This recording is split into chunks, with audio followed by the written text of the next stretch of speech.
দুর্লভৈব কথা লোকে শ্রীমদ্ভাগবতাদ্ভবঃ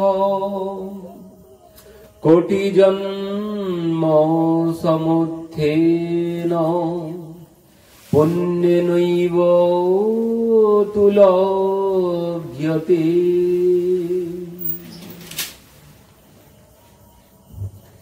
ভাগবত বলছেন, দুর্লভৈব কথা লোকে শ্রীমদ ভাগবতাদ্ভব কোটি জন্ম সমুত্থেন পুণ্যেনৈব তুলভ্যতে। কি বলছেন? দুর্লভৈব কথা লোকে, এই যে কথা আমরা শ্রবণ করতে বসেছি, বলছেন এই ভাগবত কথা বড় দুর্লভ বিষয়। এই কথা এমনই দুর্লভ, বলছেন কোটি জন্ম সমুত্থেন পুণ্যেনৈব তুলভ্যতে। এই কথা চাইলেও শ্রবণ করা যায় না। এই কথা চাইলেও শ্রবণ করতে পারবেন না সবাই। বললেন এই কথা কখন শ্রবণ করা যাবে? এই কথা তখনই শ্রবণ করা যাবে, বলছেন কোটি জন্ম সমুত্থেন পুণ্যেনৈব তুলভ্যতে, মানে কোটি জন্মের পূর্ণ ফল এক জায়গায় সঞ্চিত হলে তারপর কারো এই ভাগবত শ্রবণের সৌভাগ্য হবে। তার আগে নয়। এ কথা সবাই শ্রবণ করতে পারে না। বলছেন জগতে দুর্লভৈব কথা লোকে শ্রীমদ ভাগবতাদ্ভবঃ, বলছেন এই কথা বড় দুর্লভ। এই কথা সবাই শ্রবণ করতে পারে না। এই কথা সবার দ্বারা সম্ভব নয়। বললেন পাশে থাকলেও শ্রবণ করা যাবে না। এখানে পাশে থাকলেও সবাই শ্রবণ করতে পারবেন না এই কথা। বলছেন সেই একমাত্র শ্রবণ করবেন যার কোটি জন্মের পূর্ণ ফল এক জায়গায় সঞ্চিত হয়েছে। ভাগ্য উদয়েন বহু জন্ম সমর্জিতেন সৎসঙ্গমম চ লভতে পুরুষ যদা বৈ। বলছেন বহু জন্মের পুণ্য ফল, বললেন ভাগ্য উদয়েন বহু জন্ম সমর্জিতেন। জীবের ভাগ্যের উদয় হতে বহু জন্ম লেগে যায়। জীবের ভাগ্যের উদয় না হলে এই কথা সে শ্রবণ করতে পারে না। কি বলছেন? এ তস্মাৎ পরম কিঞ্চন মনোশুদ্ধির ন বিদ্যতে জন্মান্তরে ভবেত পুণ্যম তদা ভাগবতম লভেত। জন্মান্তরে ভবেত পুণ্যম তদা ভাগবতম লভেত। এ তস্মাৎ পরম কিঞ্চন মনোশুদ্ধির ন বিদ্যতে। জন্মান্তরে ভবেত পুণ্যম, বলছেন অনেক জন্ম জন্মান্তরের পূর্ণ ফল যখন এক জায়গায় সঞ্চিত হবে, তখনই কেউ এই ভাগবত শ্রবণের সৌভাগ্য লাভ করতে পারবেন। তার আগে সম্ভব নয়। এ কথা যে কেউ শ্রবণ করতে পারে না। দেবতারা পর্যন্ত শ্রবণ করতে পারেনি এই কথা। এই জন্যে এই ভাগবতকে কি বলা হয়? সুরা নাম অপি দুর্লভা। এই কথা দেবতাদেরও দুর্লভ, দেবতারাও শ্রবণ করতে পারেন না। এ কথা অত সহজে শ্রবণ করা যায় না। কি বলছেন দেখুন, স্বর্গে সত্যে চ কৈলাসে বৈকুণ্ঠে নাস্তি অয়ং রসঃ অতঃ পিবন্তি সদা ভাগ্য মাম মুঞ্চন করহি চিত। কি বললেন? স্বর্গে সত্যে চ কৈলাসে বৈকুণ্ঠে নাস্তি অয়ং রসঃ। এই রস, এই কথামৃত বলছেন স্বর্গেও পাওয়া যাবে না। স্বর্গ কি বলছেন? স্বর্গে সত্যলোকে, স্বর্গে সত্যে চ কৈলাসে, কৈলাসে গেলেও এই কথা পাওয়া যাবে না। বৈকুণ্ঠে নাস্তি অয়ং রসঃ, বৈকুণ্ঠে গেলেও এই কথা পাওয়া যাবে না। বৈকুণ্ঠে গেলেও এই কথা পাওয়া যাবে না। তো সেই কথা বলছেন অতঃ পিবন্তি সদা ভাগ্যঃ মাম মুঞ্চন করে হিচিত, এমন দুর্লভ কথা আমরা পেয়ে গেছি। স্বর্গের দেবতারা যে কথা শ্রবণ করতে পারেন না, সত্যলোকে যে কথা পাওয়া যায় না, কৈলাসে যে কথা পাওয়া যায় না, বৈকুণ্ঠে যে কথা পাওয়া যায় না, সেই কথা আমরা পেয়ে গেছি। কিন্তু একটি শর্ত আছে, পেলেই পান করা যাবে না, পেলেই সবাই পান করতে পারবে না। বললেন এই কথা পান তখনই করা যাবে যখন কোটি জন্মের পূর্ণ ফল আমার এক জায়গায় সঞ্চিত হবে, তখনই এই কথা প্রবেশ করবে এর মধ্যে। এ কিন্তু কোনো মনোরঞ্জনের বিষয় না, এ গান গাইলাম নাচলাম, এ কোনো এই ভাগবত কথা এ কিন্তু মনোরঞ্জনের বিষয় নয়, এ কথা হচ্ছে মনোমন্থনের বিষয়। মনোরঞ্জন করে কি লাভ হবে? মনোরঞ্জনে কোন লাভ হবে? মনোরঞ্জনে কোনো লাভ হবে না। কিছুক্ষণের জন্য ধেই ধেই করে নাচানাচি হবে, তারপরে আবার যার বাড়ি সেই গিয়ে ঘুমাও, ওতে কোনো লাভ হবে না। বলছেন মনোমন্থন করতে হবে, যেভাবে সমুদ্র মন্থন হয়েছিল। মন্থন না করলে অমৃত পাওয়া যাবে না, মন্থন করতে হবে। আর এই কথা হচ্ছে মনোমন্থন করে, এ মনোরঞ্জন করে না। এই কথা এসে বসতে হবে কি জন্যে? বলছেন মনোমন্থন করার জন্যে। দেব অসুর যে সমুদ্র মন্থন করেছিল, সেই সমুদ্র মন্থন করে তারা অমৃত পেয়েছিল। আর এই কথায় বসে, এই কথার দ্বারা যদি আমি আমার মনকে মন্থন করতে পারি, তাহলে কি হবে? ভগবানের আবির্ভাব হবে আমার হৃদয়ে। বলুন রাধে রাধে। এ কথার উদ্দেশ্য এটাই, এ কথা দ্বারা মন মন্থন করে, মনকে মন্থন করে ভগবানকে আবির্ভাব করা, ভগবানকে আবির্ভূত করা। মনোরঞ্জনে কোনো লাভ হবে না। মনোরঞ্জনে কিছুক্ষণের জন্য আনন্দ হতে পারে, কিন্তু ও শেষ পর্যন্ত আনন্দ দিতে পারবে না। শেষ পর্যন্ত আনন্দ একমাত্র এই মনোমন্থন দিতে পারে, মনোরঞ্জনে কোনো লাভ নেই। তো এই কথা জগতে দুর্লভ যদি কিছু থাকে, কি দুর্লভ জগতে? জগতে দুর্লভ কি আছে? জগতে দুর্লভ কি আছে? কারো কাছে যদি জিজ্ঞাসা করা হয় এই জগতে দুর্লভ বিষয় কি বলুন, তখন সে কি বলবে? তার কাছে যেটি দুর্লভ সে সেটাই বলবে। আমি যেটা চাইছি, পাওয়ার জন্য চেষ্টা করছি, পাচ্ছি না। আমার যেটা কাম্য আমি সেটি পাওয়ার জন্য চেষ্টা করছি, কিন্তু কিছুতেই পাচ্ছি না।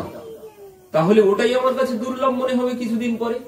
যখন দেখা গেল অনেক চেষ্টা করলাম পেলাম না, তখন মনে হবে ও বড় দুর্লভ, বাদ দাও, ওর পিছনে আর সময় নষ্ট করে লাভ নেই। তো কি বললেন? দুর্লভ আমাদের কাছে যে যেটি না পাবে তার কাছে সেটাই দুর্লভ। কারো কাছে অর্থ দুর্লভ, কারো কাছে অর্থ দুর্লভ, কারোর কাছে বাড়ি দুর্লভ, কারোর কাছে গাড়ি দুর্লভ, কারো কাছে ভালো পত্নী দুর্লভ, কারো কাছে ভালো পতি দুর্লভ, কারো কাছে আজ্ঞাকারী পুত্র কন্যা দুর্লভ। যার পুত্র কন্যা কথা শ্রবণ করে না, বাবা মায়ের কথা শুনে চলে না, সে বলবে কি? সে বলবে ভালো পুত্র পাওয়াই বড় দুর্লভ। এখন দুর্লভ কি? তুলসীদাসজি বলছেন জগতে, তুলসীদাসজি বলছেন জগতে এই সমস্ত কোনো কিছুই দুর্লভ নয়। আমরা যাকে দুর্লভ মনে করি, আমাদের কাছে যেটি দুর্লভ বলে মনে হয় সেটি দুর্লভ নয়। তুলসীদাসজি বলছেন এগুলো চেষ্টা করলে পাওয়া যাবে। একজন নির্ধন ব্যক্তি, সে যদি চেষ্টা করে, সে যদি পরিশ্রম করে, সে ধনবান হতে পারবে। সে চেষ্টা করলে ধনবান হতে পারবে। যার বাড়ি নেই সে একটু চেষ্টা করলে বাড়ি বানাতে পারবে। তুলসীদাসজি রামচরিত মানসে বলছেন সুত দ্বারা লক্ষ্মী পাপিনকে ভি হোয় পরসন্ত্য সমাগম হরি কথা তুলসী দুর্লভ দোয়। কি বললেন? শ্রুত দ্বারা লক্ষ্মী পাপিনীকে ভি হয়ে, একজন পাপী ব্যক্তি সে ভালো কন্যা পেতে পারে, সে ভালো পত্নী পেতে পারে, সে ভালো পুত্র পেতে পারে, সে অনেক ধনবান হতে পারে, কিন্তু একজন পাপী ব্যক্তির দ্বারা যে কাজ সম্ভব নয়। কোনটি সম্ভব নয়? বলছেন একজন পাপী ব্যক্তি এই কথা শ্রবণ করতে, জগতে যদি দুর্লভ কিছু থাকে, বলছেন জগতে দুর্লভ আছে কি? বললেন একমাত্র দুর্লভ হচ্ছে এই ভাগবত কথা আর গৃহে সাধু সন্তের আগমন। যদি ভগবানের কৃপা না হয় তাহলে কোনদিন এই ভাগবত কথা শ্রবণ করা যাবে না। আর গৃহে সাধু সন্তের আগমন, বললেন এই দুইটি বিষয় এ চাইলেও সম্ভব নয়। চাইলে ধনবান নির্ধন ব্যক্তি ধনবান হতে পারেন, যার ভালো পত্নী নেই সে পত্নীও পেতে পারেন, সে পুত্রও পেতে পারেন, কন্যাও পেতে পারেন, বাড়ি গাড়ি সব পেতে পারবেন, কিন্তু চাইলে এই ভাগবত কথা শ্রবণ করতে পারবেন না। এই ভাগবত কথা চাইলেই শ্রবণ করা যাবে না। বললেন এই ভাগবত কথা তখনই শ্রবণ করা যাবে যখন আমার কোটি জন্মের পূর্ণ এক জায়গায় সঞ্চিত হবে, তখনই এই ভাগবত কথা শ্রবণের সৌভাগ্য লাভ করা যায়। তার আগে এই ভাগবত কথা শ্রবণ করা যায় না। বললেন আমাদের দেখুন সংসারের প্রতি, আমাদের সংসারের প্রতি, বাড়ি গাড়ি অর্থ সম্পদ এসবের প্রতি কিন্তু একটা স্বাভাবিক রুচি আছে। আমরা যখন একটু বড় হই তখন কি হয়, সংসারের প্রতি আমাদের একটা স্বাভাবিক ভালোবাসা চলে আসে। যেই বড় হই তখন আর কাউকে শেখাতে হয় না যে আমাকে করতে হবে কি, এমনিতেই সে করতে শুরু করে দেয়। কি করতে হবে, তার লক্ষ্য কি, সে নিজে নিজেই সবকিছু চেষ্টা করে ফেলবে, চেষ্টা করতে শুরু করবে। বাড়ি গাড়ি অর্থ সম্পদ এগুলোর জন্য কাউকে কোনো শিক্ষা দিতে হয় না। সংসারের বিষয়ের প্রতি যে একটা স্বাভাবিক রুচি আছে, স্বাভাবিক ভালোবাসা আছে, এই জন্মগ্রহণের সাথে সাথে বড় হব, আস্তে আস্তে সংসারের প্রতি আমার একটা স্বাভাবিক ভালোবাসা চলে আসবে। কিন্তু আসবে তো, সংসারের প্রতি, বাড়ি গাড়ি অর্থ সম্পদ এর প্রতি একটা স্বাভাবিক ভালোবাসা এমনিতেই চলে আসবে, ও কাউকে এনে দিতে হবে না। কিন্তু কিন্তু কি বলছেন, বলছেন এই যে ভগবানের কথার প্রতি, ভগবানের সেবার প্রতি, ভগবানের নাম জপের প্রতি, এখানে কিন্তু স্বাভাবিক ভালোবাসা আছে। স্বাভাবিক ভালোবাসা আসে। এই ভাগবত কথার প্রতি স্বাভাবিক ভালোবাসা কি আসে নাকি? এখানে স্বাভাবিক ভালোবাসা আসে না। বলছেন এখানে স্বাভাবিক ভালোবাসা, স্বাভাবিক রুচি কখন আসবে? বললেন স্বাভাবিক রুচি তখনই আসবে যখন ভগবানের কৃপা হবে।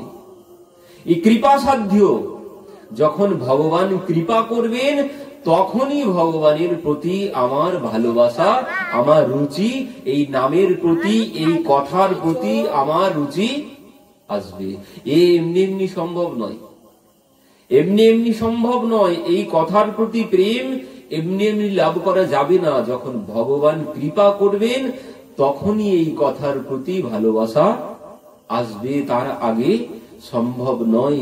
তো এই কথা চাইলেই শ্রবণ করা যায় না। এই কথা সেই শ্রবণ করবেন, বলছেন যাকে ভগবান কৃপা করে শ্রবণ করাবেন, একমাত্র সেই এই ভাগবত কথা শ্রবণ করতে পারবেন। এ কথা সবার দ্বারা শ্রবণ করা সম্ভব নয়। এই কথা কেন শ্রবণ করব? এই কথা কেন শ্রবণ করব?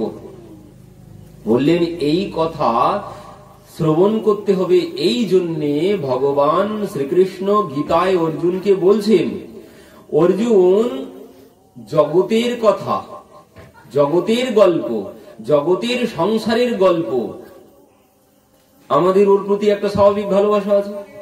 সংসারের গল্প যদি বলতে বসি তখন দেখবেন একটা স্বাভাবিক সেখানে প্রেম আছে। সংসারের গল্প যদি কাউকে বলতে বলি, জানিস অমুক লোকের ছেলে এই করেছে, অমুক লোকের মেয়ে এই করেছে, তাই নাকি? এইটুকখানি যেই কানের কাছে কেউ বলবে, জানিস অমুক লোকের ছেলে এই করেছে, তাই নাকি? কি করে হলো, কখন হলো, কিভাবে হলো, কোথায় হলো, নানান রকম প্রশ্ন জাগবে। কিন্তু সঙ্গে সঙ্গে স্বাভাবিক কৌতূহল, নানান রকমের প্রশ্ন জাগবে, মানে কানগুলো গাভীর কানের মতো খাড়া হয়ে যাবে তখন শোনার জন্য, নানান রকম প্রশ্ন জাগবে। কিন্তু এই কথার প্রতি অমন কৌতূহল জাগে না। অমন কৌতূহল আছে? এই কথার প্রতি যাই, ওখানে কেমন কথা হয় একটু শ্রবণ করে আসি, এমন কৌতূহল কয়জনের আছে?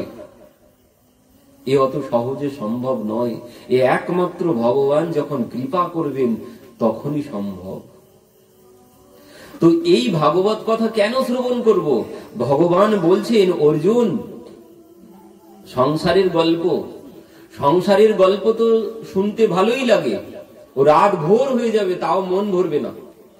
সংসারের গল্প শুনতে বসলে যদি রাতও ভোর হয়ে যায় ঘুম আসবে না, কিন্তু ভগবানের কথা শুনতে বসুন ঘুম এসে যাবে। প্রথমে তো বসতেই ভালো লাগবে না, তারপরে যদি কেউ জোর করে এনে বসায় তো কিছুক্ষণ পরে আস্তে আস্তে ঘুম এসে যাবে। কিন্তু সেখানে সংসারের গল্প বলুন তো, ঘুম আসে কি দেখুন তো? রাত ভোর হয়ে যাবে কিন্তু ঘুম আসবে না। তো এই যে গল্প, যেখানে আমাদের এত রুচি, ভগবান বলছেন এই সংসারের গল্পের মধ্যে আমাদের মনটা খুব সহজেই বসে যায়। তো এখানে মন বসলে কি হবে? বলছেন এখানে মন বসলে কোনো লাভ হবে না, এখানে মন বসলে কোনো লাভ হবে না। সংসারের বিষয়ের প্রতি যদি এত আগ্রহ থাকে, এত যদি ভালোবাসা থাকে, তার পরিণাম কি হবে? তার পরিণাম একজন শেঠজির হয়েছিল। একজন শেঠজি ছিলেন, শেঠজি খুব ধনবান ছিলেন। তো সেই শেঠজি কি করতেন, ওই মানে এত ধনবান ছিলেন, শেঠজি আবার জনকল্যাণের জন্য খুব কাজ করতেন। গ্রামের গরিব দুঃখীকে দান করতেন, যার গৃহ নেই তার গৃহ বানিয়ে দিতেন, যার কন্যার বিবাহ হচ্ছে না তার কন্যার বিবাহ দিয়ে দিতেন, যেখানে জলের ব্যবস্থা মানে পঞ্চায়েত ব্যবস্থা যা না করতে পারে তার থেকে বেশি তিনি করতেন। তো একদিন দেবর্ষি নারদ এসেছেন তার কাছে, এসে বলছেন, শেঠজি আপনি তো জনকল্যাণের জন্য অনেক কিছু করলেন, তো এবার একটু নিজের কল্যাণের কথা ভাবুন, নিজের কল্যাণের কথা কি ভেবেছেন? তখন শেঠজি কি বলছেন, কেন দেবর্ষি, নিজের কল্যাণের কথা ভেবেই তো এত দান দক্ষিণা করছি, এত যে মানুষের দান দক্ষিণা সাহায্য করছি, সহানুভূতি করছি, কিসের জন্য? সে তো নিজের কল্যাণের জন্য। দেবর্ষি নারদ বলছেন, শেঠজি এতে কোনো নিজের কল্যাণ হয় না, এতে কি হয়? দানের ফল সুখ ভোগ, দানের ফল সুখ ভোগ। এখানে সুখ পাবো, এখান থেকেও যদি সুখ বাকি থাকে পরবর্তীতে স্বর্গসুখ পাবো, ওই দানের ফলে স্বর্গসুখ পাবো।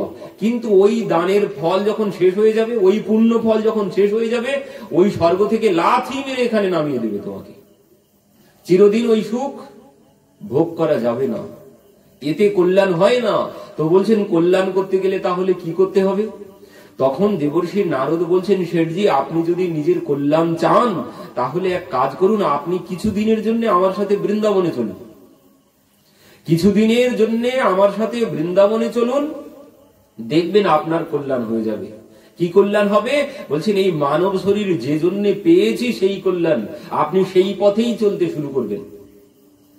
এই মানব শরীর কি জন্য পেয়েছি, আপনি আমার সাথে বৃন্দাবনে চলুন, বৃন্দাবনের ভূমির এমন মাহাত্ম্য, ওই ভূমি স্পর্শ করার সাথে সাথে আপনার লক্ষ্য স্থির হয়ে যাবে, আপনাকে কোথায় যেতে হবে, আপনি কোথা থেকে এসেছেন, কি জন্য এসেছেন, নিজের লক্ষ্য নিজেই নির্ধারণ করে ফেলবেন। তখন শেঠজি কি বলছেন? শেঠজি বলছেন, দেবর্ষি আপনি তো কথা খুব ভালোই বলেছেন, কিন্তু একটা সমস্যা হয়ে গেছে। কি? আমার একমাত্র ছেলে, তার বিবাহ ঠিক করেছে, একমাত্র ছেলের বিবাহ ঠিক হয়েছে, 1-1.5 মাস পরেই তার বিবাহ। তো এই মুহূর্তে তো কি করে যাই আপনি বলুন, আপনারাই বিচার করে বলুন, এখন কি যাওয়া যায় না? 1-1.5 মাস পরে যদি ছেলের বিবাহ হয় বাড়িতে, তো এই মুহূর্তে কি বৃন্দাবনে আর যাওয়ার সময় থাকে? যাওয়া যায় না। তো দেবর্ষি কি বলছেন, তাহলে শেঠজি আপনি ছেলের বিবাহ দিয়ে নিন, আমি কিছুদিন পরে আসব। কারণ এই যে দেবর্ষি নারদ, মহন্তের স্বভাব হয় তারিতে পামর, নিজ কার্য নাহি থাকে জান পর ঘর। এনাদের নিজের কোনো কাজ থাকে না, এরা ঘুরে ঘুরে বেড়ান কিসের জন্যে? অন্যের মঙ্গলের জন্যে। তো এই জন্য দেবর্ষি নারদ বলছেন আমি চলে যাচ্ছি, কিছুদিন পরে আসবো, বিবাহ হয়ে যাক, ছেলের বিবাহ দিয়ে নিন, তারপরে তো সংসারের দায় দায়িত্ব ছেলের হাতে দিয়ে দেবেন, তারপরে আপনি আমার সাথে যাবেন। তো বললেন ঠিক আছে, আপনি কিছুদিন পরেই আসুন। তো দেবর্ষি নারদ চলে গেলেন। এবার 3-4 বছর পর দেবর্ষি নারদ একদিন ঘুরতে ঘুরতে এসেছেন। এসে বলছেন এই তো ঘরে বৌমা এসে গেছে, আর তো কোনো ঝামেলা নেই, তো এবার চলুন শেঠজি আমার সাথে। তখন শেঠজি কি বলছেন, দেবর্ষি আপনি এসেছেন খুব ভালো হয়েছে, কিন্তু আর বলবেন না আমার বৌমা গর্ভবতী। 1-1.5 মাস পরেই আমার নাতি বা নাতনি হবে, তো নাতি নাতির মুখটা না দেখে আমি কি করে যাই এই সময়? আপনি এক কাজ করুন, আর কিছুদিন পরে আসুন, নাতি নাতনির মুখটা দেখে নি, তারপর আপনার সাথে চলে যাব, একবারে চলে যাব। তো দেবর্ষি বললেন ঠিক আছে, তাহলে আমি চলে যাচ্ছি। তো দেবর্ষি চলে গেলেন। এবার আরো 3-4 বছর পর দেবর্ষি ঘুরতে ঘুরতে একদিন এসে বলছেন এই তো শেঠজি নাতিও হয়ে গেছে, তো চলুন এবার যাই, ব্যাগপত্র গুছিয়ে রেখেছেন? তখন সেই শেঠজি কি বলছেন, বলছেন দেবর্ষি আর বলবেন না, এই নাতি দেখতে পাচ্ছেন আমার কোলে বসে আছে, এ ওর বাবা মার কাছে থাকে না, এ সর্বক্ষণ আমার পেছন পেছন, আমি না খাওয়ালে খায় না, আমি না ঘুম পড়ালে ঘুমায় না, তো এখন একে ছেড়ে আমি যাই কি করে? আপনি বলুন, আপনি এক কাজ করুন, নাতিটা আর একটু বড় হোক, নাতিটা আর একটু বড় হোক, তারপরে আমি আপনার সাথে যাব, আপনি আর কিছুদিন পরে আসুন। তো দেবর্ষি নারদ চলে গেছেন। আরো 3-4 বছর পর দেবর্ষি নারদ একদিন এসেছেন ঘুরতে ঘুরতে, এসে দেখছেন এই তো শেঠজি নাতি বড় হয়ে গেছে, এবার চলুন। তখন কি বলছেন, বলছেন দেখুন এখনো আমার নাতি একা একা চলতে শিখিনি, একা একা ঘুমাতে শিখিনি, আপনি আরো কিছুদিন পরে আসুন। দেবর্ষি চলে গেলেন।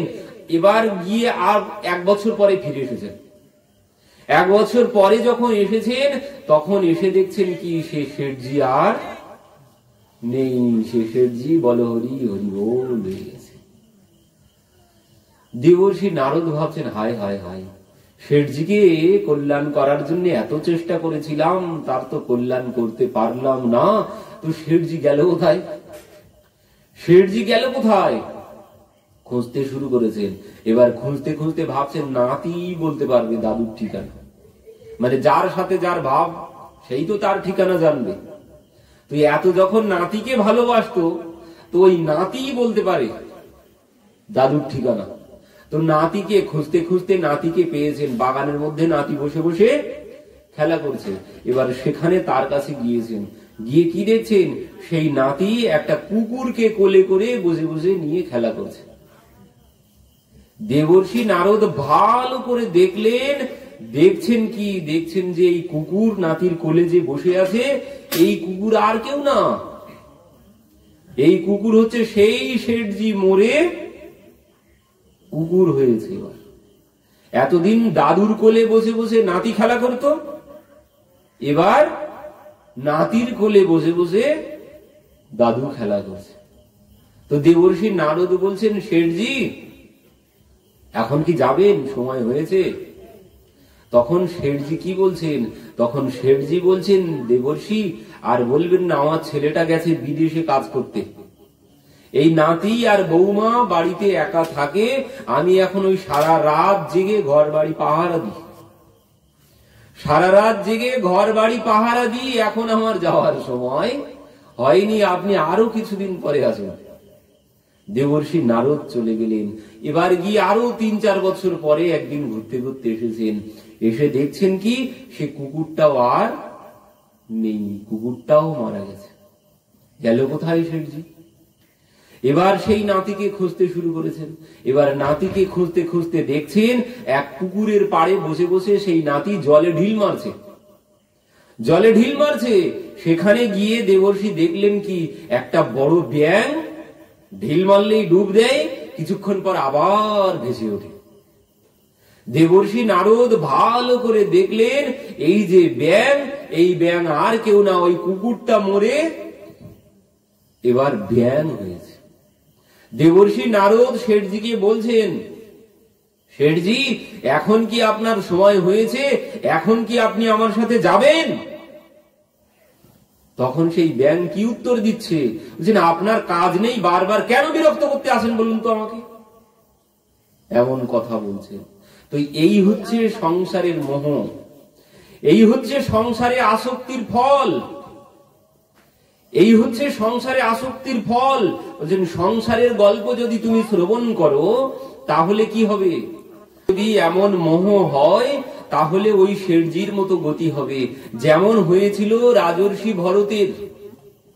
রাজর্ষি ভরত নাম শুনেছেন তো, ঋষভ দেবের পুত্র ভরত, যার নাম অনুসারে আমাদের এই ভারতবর্ষের নাম হয়েছিল, যার নাম অনুসারে আমাদের এই ভারতবর্ষের নাম হয়েছিল। এর আগে এই ভারতবর্ষের নাম কি ছিল? এই ভারতবর্ষের নাম ছিল আজনাব বর্ষ। সেই আজনাব বর্ষের নাম হলো ভারতবর্ষ। যেদিন ঋষভ দেবের পুত্র ভরত, রাজর্ষি ভরত রাজা হলেন এই পৃথিবীর, সেদিন থেকে নাম হলো ভারতবর্ষ, এই আজনাব বর্ষের। তো এই রাজর্ষি ভরত, তার পিতা রাজর্ষি ভরতরা ছিলেন 100 ভাই। 100 ভাইকে রাজর্ষি ভরত বসিয়েছেন এক জায়গায়, বসিয়ে পিতা জিজ্ঞাসা করছেন, ঋষভ দেবজি জিজ্ঞাসা করছেন 100 পুত্রকে, বলছেন বাবা বলো তো তোমরা এই মানব শরীর কি জন্য পেয়েছো, বলতে পারবে? তোমরা এই মানব শরীর কি জন্য পেয়েছো বলো তো? এবার 100 পুত্র 100 রকমের উত্তর দিচ্ছে। কেউ বলছেন বড় হয়ে অনেক বড় বাড়ি করব, তার জন্য মানব শরীর পেয়েছি। কেউ বলছেন বড় হয়ে অনেক অর্থ সম্পদ উপার্জন করব, তার জন্য মানুষ হয়েছি। কেউ বলছেন বিবাহ করব, বিবাহ করে সন্তান পুত্র কন্যার জন্ম দেব, এই জন্য মানব শরীর পেয়েছি। তুই একজন এক এক রকমের উত্তর দিচ্ছে।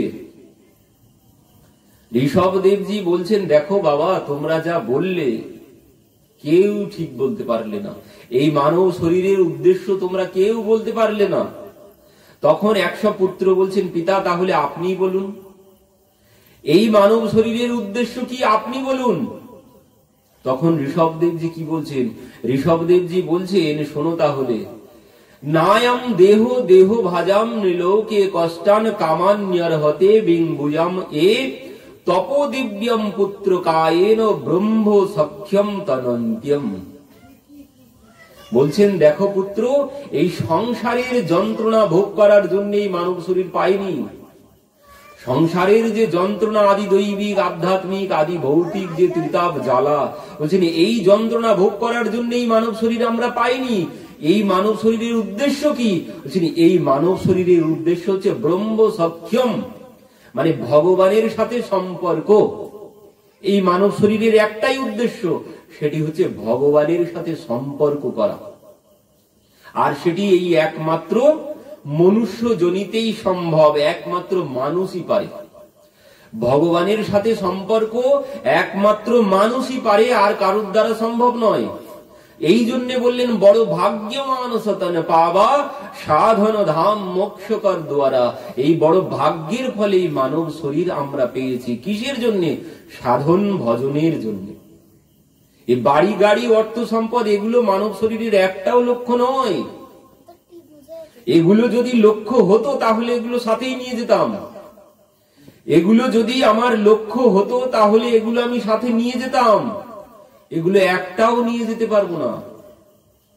পারবেন নিয়ে যেতে? এই একটা কিছুই নিয়ে যাওয়া যাবে না, যার জন্য সারা জীবন নষ্ট করে ফেললাম। যে সংসারের জন্য সারা জীবন দিয়ে দিলাম, সেই সংসারের কানাকড়ি একটা কিছু এখান থেকে নিয়ে যেতে পারবো না। সুখদেবজি বলছেন ধনানি ভূমৌ পশবস্তু গোষ্ঠে ভার্যা গৃহদ্যারি অনশ্মশানে দেহশ্চিতায়াম কর্মং সগচ্ছতি। বললেন খেলার সাথী গো যারা, সাথে যে যাবে না তারা, একলাই চলে যেতে হবে সাধের এ দেহখানি নিয়ে যে শ্মশান ভূমি, এক মুঠো ছাই হয়ে রবে। এক মুঠো ছাই ছাড়া আর কোনো কিছু পাওয়া যাবে না। আর এই যে যাদের জন্য জীবন সব শেষ করলাম, এরা কেউ তোমার সাথে যাবে না।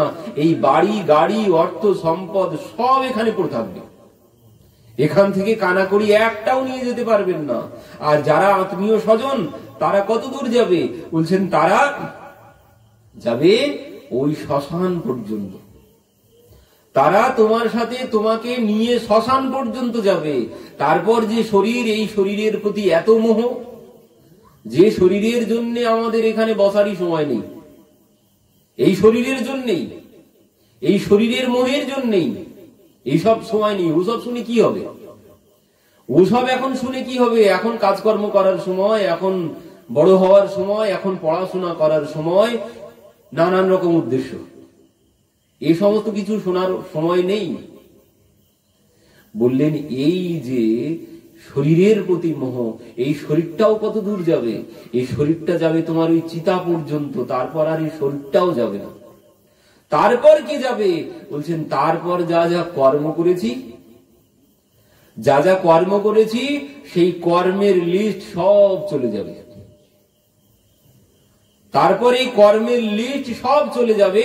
ওই কর্ম অনুযায়ী পুনরায় আমাকে আবার এইখানে ফিরে আসতে হবে।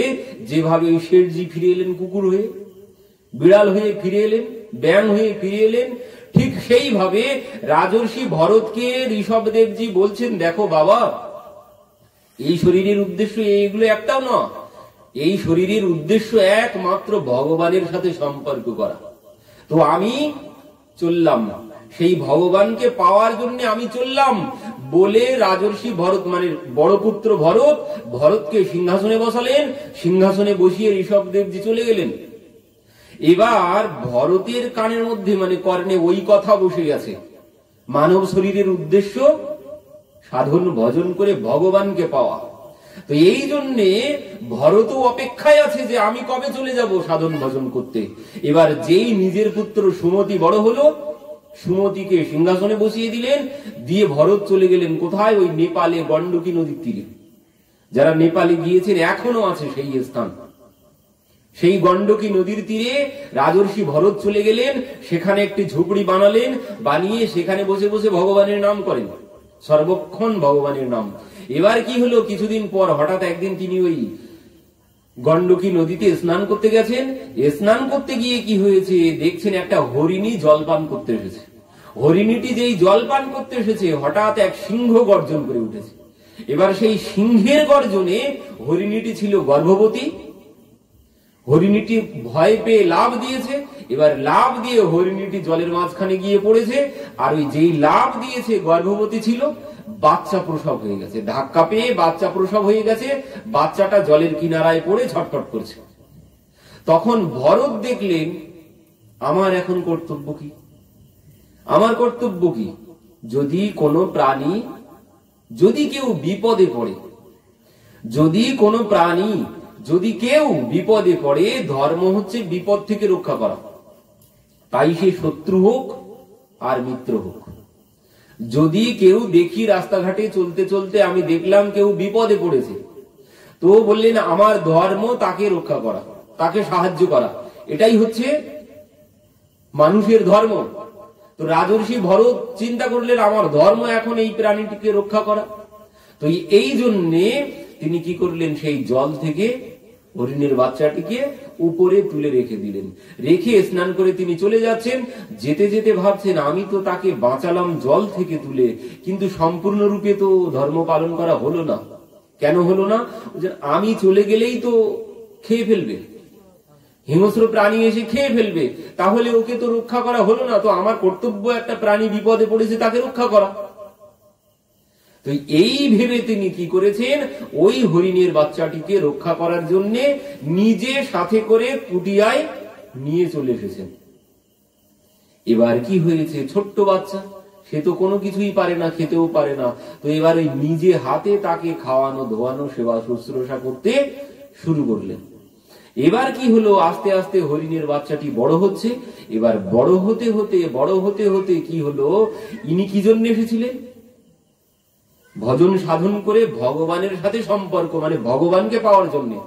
কিন্তু কি হলো, এই হরিণের বাচ্চাকে মানুষ করতে করতে কি হলো, সে কি জন্যে আমি এসেছি, রাজত্ব ত্যাগ করে, রাজত্বের সুখ, রাজ সুখ ত্যাগ করে চলে এসেছি, কি জন্য এসেছি সে সব তিনি ভুলে গেছেন ওই হরিণ মানুষ করতে গিয়ে।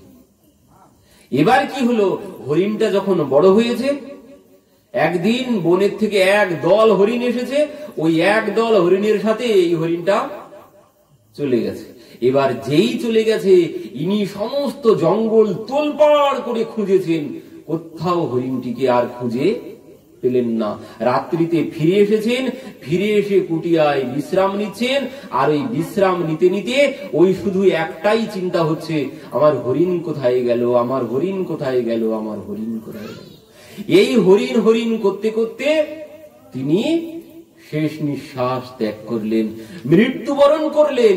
এবার যেই মৃত্যুবরণ করেছেন, কি হয়েছে, মৃত্যুবরণ করেছেন কি চিন্তা করতে করতে, ওই হরিণ চিন্তা করতে করতে। এই হরিণ চিন্তা করতে করতে তিনি মৃত্যুবরণ করেছেন। এই জন্য বলছেন, মরণ কাল মে ভি রাহা মৃগ শাবক কা ধ্যান, পুনর্জন্ম মে মৃগ হুয়ে রাজা মোহ নিদান। এই হচ্ছে মোহ, এই হচ্ছে আসক্তির ফল। যদি সংসারের চিন্তা করতে করতে মৃত্যুবরণ করি, যদি সংসারের চিন্তা করতে করতে মৃত্যুবরণ করি, তো ওই গতি হবে, সংসার ছেড়ে কোথাও যাওয়া যাবে না। এই সংসারে ইঁদুর বিড়াল ছুঁচো হয়েই ঘুরে বেড়াতে হবে, ও বাড়ি ছেড়ে কোথাও যাওয়া যাবে না। এই হচ্ছে আসক্তির ফল। তো এর জন্য কি বলছেন ভগবান অর্জুনকে গীতায় বললেন, দেখো অর্জুন, এই সংসারের বিষয়ের চিন্তন যদি করতে থাকি, তাহলে মৃত্যুকালে ওই চিন্তা করতে করতেই মৃত্যুবরণ করব, আর পুনরায় আমাকে ওইভাবেই ফিরে আসতে হবে। ভগবান অর্জুনকে বলে দিলেন পরিষ্কার করে, ইয়ম ইয়ম বাপ্য স্মরণভ্যম ত্যজত্যন্তে কলেবরম তম তমে বৈতি কৌন্তেয় সদা তদ ভাব ভাবিতম। বলছেন, যে যেমন যেমন চিন্তা করতে করতে মৃত্যুবরণ করবে, আগামীতে যদি অর্থের চিন্তা করি, অর্থের চিন্তা করতে করতে যদি মৃত্যুবরণ করি, তাহলে আমাকে সর্প হতে হবে। আগের দিনে শুনেছেন না, পুরানো ঘর বাড়ি ভাঙার পরে ওই টাকার কলসি পাওয়া গেছে, তার পাশে সর্প। কি জন্যে? ও 4 টাকা যে কলসি পুঁতে রেখেছে সেই সর্প হয়ে পাহারা দিচ্ছে। তো এই যেমন যেমন চিন্তা করব, ঠিক তেমন তেমন গতি আমার হবে।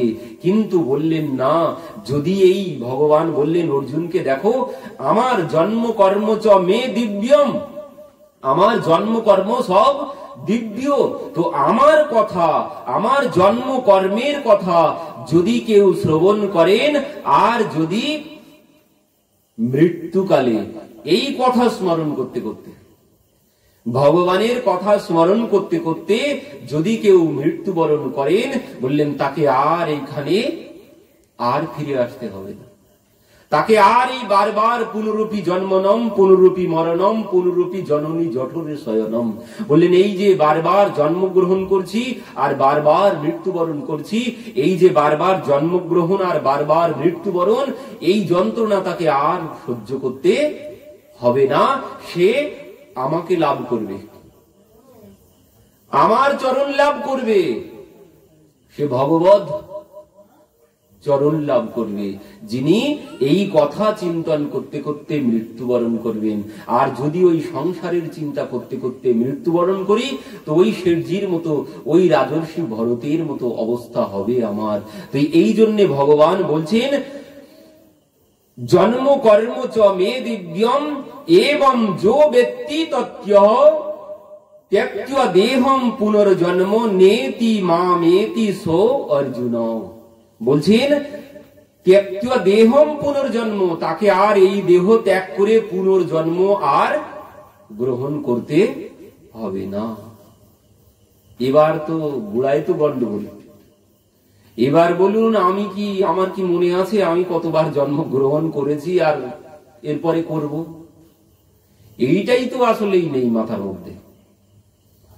আমি যে এর আগে কতবার জন্মগ্রহণ করেছি, কত কষ্ট ভোগ করেছি, সেসব কি এখন আর কোনো কিছু মনে আছে নাকি? এখন কোনো কিছু মনে নেই। এর আগে কিন্তু অনন্তবার জন্মগ্রহণ করেছি, কিন্তু সেসব কথা এখন কোনো কিছু মনে নেই। ভগবান বলছেন, কপিল ভগবান, কপিল ভগবান মাকে বলছেন, কপিল ভগবান কে বলুন তো? কপিল ভগবান কে জানেন? কপিল ভগবান কে জানেন না? গঙ্গাসাগরে যাননি? কপিল ভগবান গঙ্গাসাগরে আছেন। তো এই কপিল ভগবান, এনার মা হচ্ছেন মাতা দেবহূতি। তো এই মাতা দেবহূতি কপিল ভগবানের কাছে গিয়েছেন, গিয়ে প্রশ্ন করেছেন, কি বলছেন? নির্বিণ্যানিতরম ভূমন অসতীন্দ্রিয়দর্শনাৎ এন সম্ভ্যব্যমানেন প্রপন্যন্ধ্যম তম প্রভো।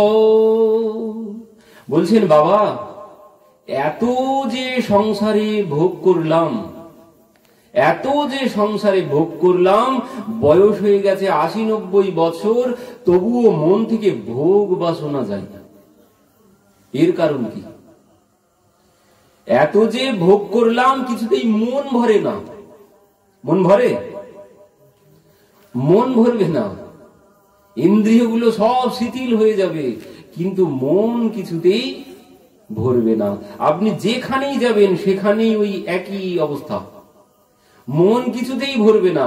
যদি আজকে আমার অর্থ নেই, তো দেখা যাচ্ছে কি, মনে হচ্ছে যদি ১ লক্ষ টাকা হতো ভালো হতো, নিশ্চিন্ত হতে পারতাম। এবার দেখা গেল ১ লক্ষ টাকা হয়ে গেছে। এবার যেই ১ লক্ষ টাকা হয়ে যাবে, তখন কি মনে হবে? ১ লক্ষ টাকায় ঠিক, এতে আর কি হবে, আর ১ লক্ষ হলে ভালো হয়। আজ একটা ভালো বাড়ি নেই, দেখা গেল ১ তলা বাড়ি একটা হলো, কিছুদিন পরে খুব আনন্দ হলো। এবার দেখা গেল কিছুদিন পর ওই বাড়িতেও আর মন ভরছে না।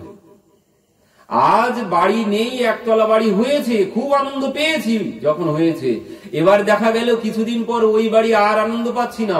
তখন কি বলছেন? তখন মনে হচ্ছে যদি এর উপরে আরেকটা ঘর করতে পারতাম, এর উপরে যদি আরেকটা ঘর করতে পারতাম তাহলে খুব ভালো হতো, গরমের সময় আর নিচের ঘরটা আর গরম হতো না। তো এই যে আশা, এ কোনোদিন মন ভরবে না। মানে যতই হবে তত আরো হলে ভালো হয়, আরো হলে ভালো হয়। তো বললেন সব কিছুতেই মন কিছুতেই ভরে না। তো বললেন এই মন কি করে ভরবে? তো ভগবান বলছেন, মা এই মন ভরবে একমাত্র কখন? বললেন এই মন ভরবে তখন যিনি পূর্ণ, যিনি পূর্ণ। সংসারটা সম্পূর্ণটাই অপূর্ণ, সংসারটা সম্পূর্ণটাই অপূর্ণ। বলছেন মা, যখন পূর্ণ যে তার সাথে যখন সম্পর্ক হবে, তখন মন এমনিতেই পূর্ণ হয়ে যাবে, কোনো কিছু লাগবে না, বাড়ি গাড়ি অর্থ সম্পদ কোনো কিছু লাগবে না। তখন মনের মধ্যে কোনো শূন্যতা থাকবে না। কখন? বললেন যখন ওই পূর্ণ যিনি তার সাথে যখন সম্পর্ক হবে। তো বললেন পূর্ণকে? বললেন মা পূর্ণ একমাত্র বেদ বলছেন, পূর্ণমদঃ পূর্ণমিদঃ পূর্ণাৎ পূর্ণমুদাচ্যতে পূর্ণমেব বশীর্ষতে। বলছেন পূর্ণমদঃ পূর্ণমিদঃ পূর্ণাৎ পূর্ণমুদাচ্যতে। বলছেন একমাত্র পূর্ণ হচ্ছেন স্বয়ং ভগবান ব্রহ্ম, একমাত্র ভগবানই হচ্ছেন পূর্ণ। আর সেই পূর্ণের সাথে যখন সম্পর্ক হবে, তখন আমিও পূর্ণ হয়ে যাব, আমার মধ্যে আর কোনো অপূর্ণতা থাকবে না। তো এখানে আরো একটি প্রশ্ন করেছিলেন, সেই প্রশ্নের উত্তরে বলছেন, বাবা আমরা আমাদের জন্মগ্রহণ, আমরা এর আগে কিভাবে জন্মগ্রহণ করেছি? আমরা এর আগেও কি জন্মগ্রহণ করেছি, না এটাই আমার প্রথম জন্ম? মা জিজ্ঞাসা করছেন। তখন কপিল ভগবান বলছেন, না মা এটাই আমার প্রথম জন্ম নয়, এর আগে আমি বহুবার জন্মগ্রহণ করেছি। আর সে কথা বলছেন যখন আমি মাতৃগর্ভে ছিলাম, যখন আমি মাতৃগর্ভে ছিলাম সেখানে যখন আমার 7 মাস বয়স হয়েছিল